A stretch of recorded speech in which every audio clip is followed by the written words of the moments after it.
Students, in last week we are already started a new chapter, mathematical methods. हा जो chapter आहे हा आपल्याला फिजिक्समध्ये ज्या काही मॅथमॅटिक्सल स्टेप्स आहेत त्या स्टेप्स चांगल्या पद्धतीने समजण्यासाठी उपयोगी ठरणार आहे. या चॅप्टरमध्ये आपण सुरुवातीला काही डेफिनेशन्स या ठिकाणी बघणार आहेत. त्याच्यामध्ये फर्स्ट इज स्केलार्स. त्यालाच आपण स्केलार क्वांटिटी असं सुद्धा म्हणू शकतो. स्केलार्स म्हणजे काय हे आपण सुरुवातीला बघूया. त्याची डेफिनेशन आपण या ठिकाणी बघूया. Physical quantities which have magnitude only for their complete description are called as scalars or scalar quantity. च्या क्वांटिटीज एक्सप्रेस करण्यासाठी त्याचं एक्सप्लेनेशन देण्यासाठी जर त्या ठिकाणी त्याचं मॅग्निट्यूड केवळ आवश्यक असेल तर त्या क्वांटिटीजना आपण स्केलार क्वांटिटीज किंवा स्केलार्स असं त्या ठिकाणी म्हणणार आहे. एक्झाम्पल आपण या ठिकाणी बघूया. एक्झाम्पल्स या ठिकाणी मी दाखवतो आहे. These are the examples of scalars or scalar quantities. Mass, length, time, temperature, energy. All these are the scalar quantities. याच्यामध्ये mass, a body of mass 10 kilogram म्हणजे एखादी बॉडी आहे त्याचं मास आपण किती आहे म्हणतोय 10 kilogram is the mass of that body.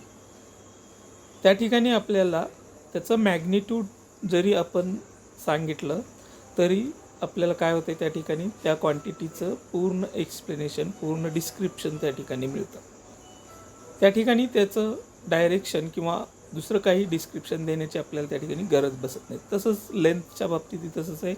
Time, temperature, the room temperature is 35 degree centigrade म्हणजे रूमचं टेम्परेचर 35 डिग्री सेंटीग्रेड आहे म्हणजे फक्त मॅग्निट्यूड आपण त्या ठिकाणी सांगतोय.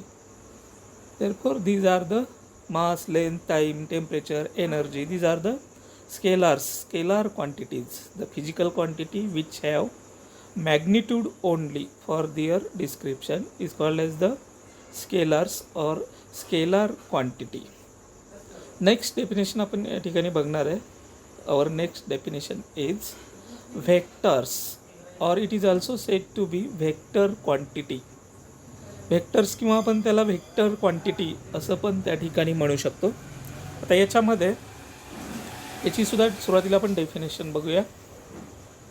The physical quantities which needs magnitude as well as direction for their complete description are called as the vectors or vector quantity. आता या ज्या क्वांटिटीज आहेत या क्वांटिटी एक्सप्लेन करण्यासाठी मॅग्निट्यूड तर आपल्याला सांगावं लागेलच, त्याचबरोबर त्याचं डायरेक्शनसुद्धा त्या ठिकाणी सांगणं गरजेचं आहे. Means these quantities needs magnitude as well as direction for their complete description are called as vectors or vector quantity. ही डेफिनेशन आपण एक्झाम्पलच्या सहाय्यानं पण व्यवस्थित समजून घेऊ शकतो. याचे एक्झाम्पल्स आपण बघूया. For example force, displacement, velocity etcetera. आता या ठिकाणी एखादी बॉडी एका ठिकाणाहून दुसऱ्या ठिकाणी डिस्प्लेस जर आपण करत असलो तर या ठिकाणी आपण असं म्हणूया a body is displaced from point A to point B for a distance 5 centimetre. म्हणजे ती बॉडी आपण ए पासून बीकडं डिस्प्लेस करायलो, डायरेक्शन द्यायलो आहे आपण. कसं ए पासून बीकडं डायरेक्शन द्यायलो आहे आणि किती डिस्प्लेसमेंट करायलो आहे 5 सेंटीमीटर इतकं डिस्प्लेस करायलो आहे. म्हणजे त्याला मॅग्निट्यूड पण नाही त्या डिस्प्लेसमेंटला आणि ए टू बी हे डायरेक्शनसुद्धा आहे. Means this quantity displacement needs the magnitude as well as direction for their complete description. Hence this is the vectors or it is also known as the vector quantity. इथं आणखीन एक example आपण या ठिकाणी दिलेलं आहे. Another example for vector quantity is the force. आता आपण कुठल्याही वस्तूवरती फोर्स वगैरे आपण ॲप्लाय साधारण करतो. एखाद्या टेबलवरती हात प्रेस करून आपण फोर्स ॲप्लाय करतो. म्हणजे काय a force is applied on the top of stable with A magnitude 5 Newton in downward direction. म्हणजे तिथं डायरेक्शनसुद्धा आपण देतो आहे की त्याच्यावरती आपण कुठल्या दिशेला फोर्स अप्लाय करणार आहे आणि किती फोर्स अप्लाय करणार आहे. 5 न्यूटन इतका फोर्स अप्लाय करणार आहे. कुठं अप्लाय करणार आहे तर तो डाऊनवर्ड डायरेक्शनला अप्लाय करणार आहे. Means force is the vector quantity, it is a vectors. ह्या ज्या क्वांटिटीज आहेत या क्वांटिटीज एक्सप्रेस करण्यासाठी, डिस्क्राईब करण्यासाठी त्या ठिकाणी त्याचं मॅग्निट्यूड त्याचबरोबर डायरेक्शनसुद्धा त्या ठिकाणी सांगणं काय करेल, क्रमप्राप्त ठरेल. आता या ठिकाणी नेक्स्ट आर्टिकल आपण या ठिकाणी बघूया. काही इम्पॉर्टंट पॉईंट्स या ठिकाणी मी दिलेले आहेत ते आपण बघूया. Vectors are expressed only by capital letters. आता कुठलाही व्हेक्टर, जी व्हेक्टर क्वांटिटी आहे त्याचा जर आपण व्हेक्टरच्या नोटेशनमध्ये जर डिनोट करत असलो, आपण एक्सप्रेस करत असलो तर तो कसा करायचा आहे तर फक्त कॅपिटल लेटर्सच्या सहाय्यानं करायचा. Vectors are expressed only by capital letters. म्हणजे ते एक्सप्रेस करताना आपण त्या ठिकाणी स्मॉल लेटर्सचा यूज करणार नाही. कॅपिटल ए बार, कॅपिटल बी बार वरती एक ॲरो त्या ठिकाणी आपण ड्रॉ करणार आहे. नेक्स्ट पॉईंटमध्ये मी सांगितलेलं आहे बघा त्या ठिकाणी. It is represented by drawing an arrow on it. म्हणजे तो एक कॅपिटल लेटर असेल. त्या कॅपिटल लेटर्सच्या वरती एक ॲरो आपण त्या ठिकाणी ड्रॉ करणार आहे. त्या कॅपिटल लेटर्सच्या डोक्यावरती एक ॲरो ड्रॉ करणार आहे व्हेक्टर डिनोट करण्यासाठी.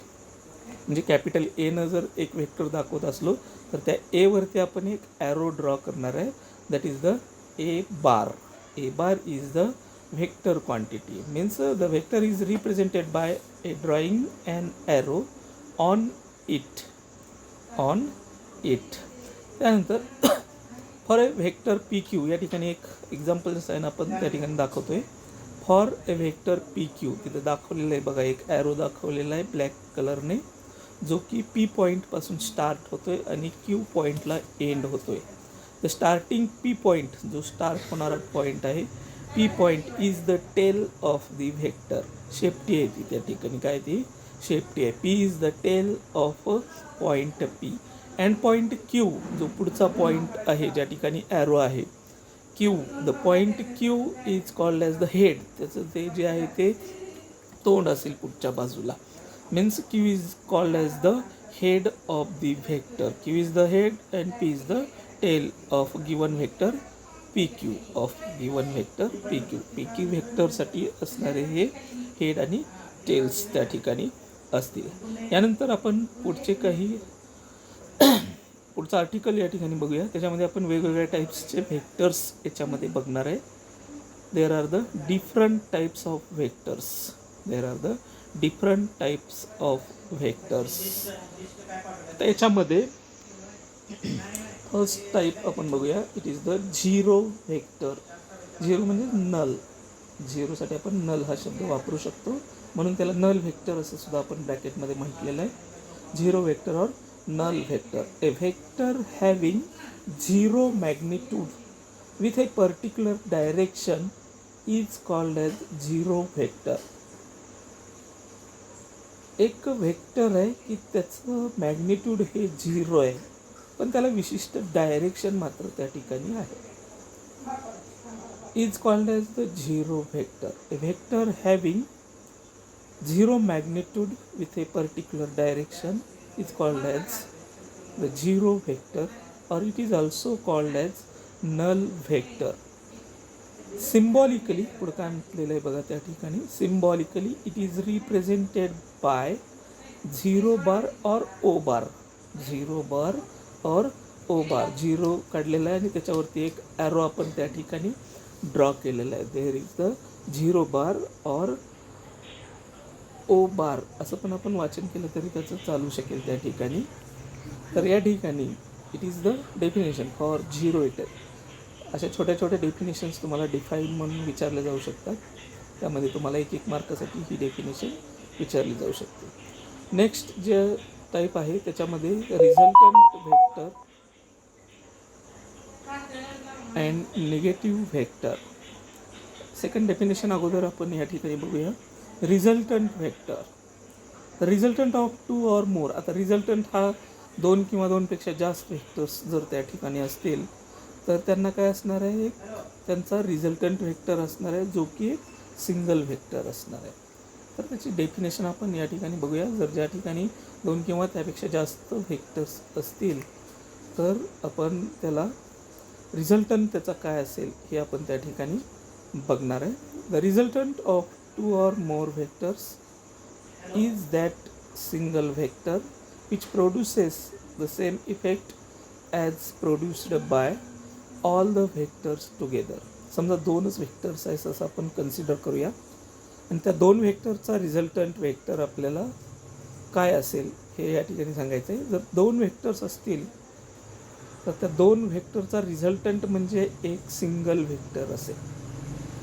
The resultant of 2 vectors is that single vector which produces same effect, जो की single vector same effect produce करेल as that of they produced together. त्या दोन्हींनी एकत्रित केलेला परिणाम हा सिंगल व्हेक्टर काय करत असेल, प्रोड्यूस करत असेल. म्हणून आपण त्याला काय म्हणणार आहे, that is said to be the resultant of this 2 vectors. Resultant vector, परत डेफिनेशन बघा त्याची काय सांगते. The resultant of 2 or more vectors is that single vector which produces the same effect as produced by all the vectors together. म्हणजे 2पेक्षा जास्त vectors असतील तर त्यांचा एक सिंगल व्हेक्टरनं आपण ते काय करू शकतो, एक्सप्रेस करू शकतो, जो की एक सिंगल व्हेक्टर असेल. नेक्स्ट डेफिनेशन आपण या ठिकाणी बघूया. Negative vector or it is also said to be the opposite vector. Negative vector किंवा त्यालाच अपोजिट व्हेक्टर असं आपण या ठिकाणी म्हणणार आहे. अपोजिट का म्हणतोय हे आपल्याला डेफिनेशनवरून समजेल या ठिकाणी. ए negative vector of given vector is a vector of same magnitude but opposite in direction to that given vector is called as the negative vector. हा एक वेक्टर आहे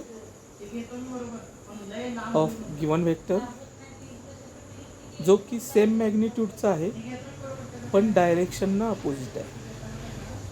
same magnitude but opposite in direction, hence it is called as negative vector. Directed अपोजिटला असल्यामुळं आपण याला opposite vector असं पण या ठिकाणी म्हटलेलं आहे. खाली एक डायग्राम छोटीशी ड्रॉ केलेली आहे बघा, की ज्यामध्ये आपण बघू शकतो 2 व्हेक्टर्स आहेत, ए बार आणि B bar. There are 2 vectors given in the diagram. One is A bar, another vector is B bar. बघा या ठिकाणी व्हेक्टर्स आपण डिनोट केलेले आहेत. कसे दाखवले, कॅपिटल लेटर्सनं डिनोट केलेले आहेत. A bar, A is capital, B bar, B is also capital letter. आणि त्याच्यावरती छोटेसे ॲरो ड्रॉ केलेले आहेत. त्याच्यावरती काय केले आहेत आपण, ॲरो ड्रॉ केलेले आहेत. A vector is represented by A drawing and arrow on it. एक ॲरो काढलेला आहे आपण त्या ठिकाणी त्याच्यावरती. मग ए बार आणि बी बार हे 2 व्हेक्टर्स बघा, त्यांची लेंथ त्या ठिकाणी सारखी दिसते. लेंथ काय त्या ठिकाणी त्यांची सारखी दिसते, म्हणजेच त्यांचं मॅग्निट्यूड सारखं आहे. म्हणजेच त्यांचं मॅग्निट्यूड काय सारखं आहे. आणि डायरेक्शन मात्र त्यांचं अपोजिट आहे. त्या ठिकाणी डायरेक्शन इज अपोजिट. डायरेक्शन कसं दाखवतं आहे त्या ठिकाणी अपोजिट दाखवतं आहे, मात्र मॅग्निट्यूड सारखं. A vector of a negative vector of given vector is a vector of same magnitude but opposite in direction to that given vector. परत आणखीन पुढे काही डेफिनेशन्स आपण या ठिकाणी दाखवलेले दिलेले आहेत. Next definition is equal vector. Next definition is equal vector. आता इक्वल व्हेक्टर्स शब्दातच आहे. इक्वल म्हणजे ते सारखे आहेत. इक्वल आहेत म्हणजे काय, सारखे आहेत. Equal vectors, 2 vectors A and B representing same physical quantity.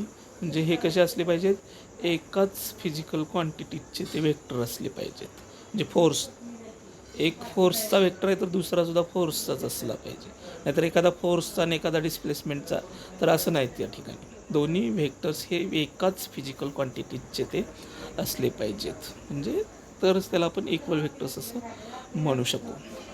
To vectors A and B representing same physical quantity are said to be equal vectors if and only if they are having same magnitude and same direction. तर या ठिकाणी त्याचं example जसं आहे ना, पण ते दाखवलेलं आहे. दोन वेक्टर्स आहेत परत, ए बार आणि बी बार. दोन्हीचं मॅग्निट्यूड सारखं आहे, दोन्हींची लेंथ बघा त्या ठिकाणी, दोन्हींची लेंथ सारखी दिसते आणि दोन्हींचं डायरेक्शनसुद्धा एकाच बाजूला, डायरेक्शनसुद्धा सेम आहे त्या ठिकाणी. Therefore these two vectors are equal vectors. A bar and B bar are the equal vectors. Two vectors A and B representing same physical quantity are said to be equal if and only if they have same magnitude and same direction. म्हणजेच ते दोन कसे असतील, equal vectors असतील. आता या ठिकाणी next definition आपण या ठिकाणी बघणार आहे. Another definition is the position vector. Another definition is the position vector. यासाठी डायग्राम आपण एक ड्रॉ केलेली आहे या ठिकाणी, खाली तुम्ही बघू शकता. त्या डायग्राममध्ये एक हॉरिझॉन्टल म्हणजे आडवी लाईन आहे खाली, त्याला आपण एक्स ॲक्सिस असं म्हणतोय, आणि एक उभी लाईन आहे त्याला आपण वाय ॲक्सिस असं म्हणतोय. It is the two dimensional coordinate system having x axis and Y axis. दोन ॲक्सिस आहे त्या ठिकाणी, आणि एक उभा आहे आणि एक त्या ठिकाणी हॉरिझॉन्टल आहे आणि एक व्हर्टिकल आहे. अशी ही दोन ॲक्सिस आहेत.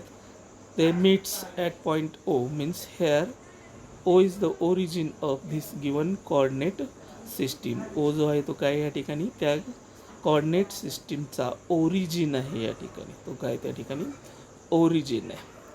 आणि या ठिकाणी दुसरा एक तिरपा व्हेक्टर त्या ठिकाणी ड्रॉ केलेला आहे, जो की ओपासून सुरू होतो आहे आणि पीला थांबतो आहे. तर आपण आता याची डेफिनेशन इथं बघूया अगोदर. Position vector, A vector which gives the position of a particle at a point with respect to origin of a chosen coordinate system is called as position vector of the particle. आता या ठिकाणी या two dimensional coordinate सिस्टीममध्ये P हा एक point consider केलेला आहे की ज्या पॉईंटला तो पार्टिकल सिच्युएट आहे. A particle is situated at point P. या ठिकाणी एक व्हेक्टर आहे, a vector which gives the position of a particle at a point with respect to origin of a chosen coordinate system is called as the position vector of the particle. Position vector of the particle. मग या ठिकाणी बघा, P या पॉईंटला एक particle आहे, त्या P पॉईंटला असणाऱ्या पार्टिकलची पोजिशन एका व्हेक्टरनं ड्रॉ केलेली आहे. तो व्हेक्टर कुठून स्टार्ट होत आहे, ओरिजिनपासून स्टार्ट होत आहे. Means it gives the position of a particle कशापासून, with respect to origin of a chosen coordinate system.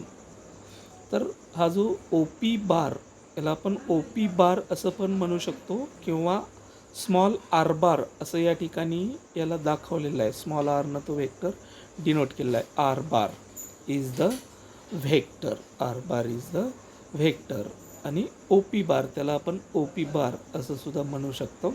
O P bar is the vector, position vector of a particle which is situated at point P, which is situated at point P. P पॉईंटला असणाऱ्या व्हेक्टरसाठी तो जो आहे तो काय, position vector.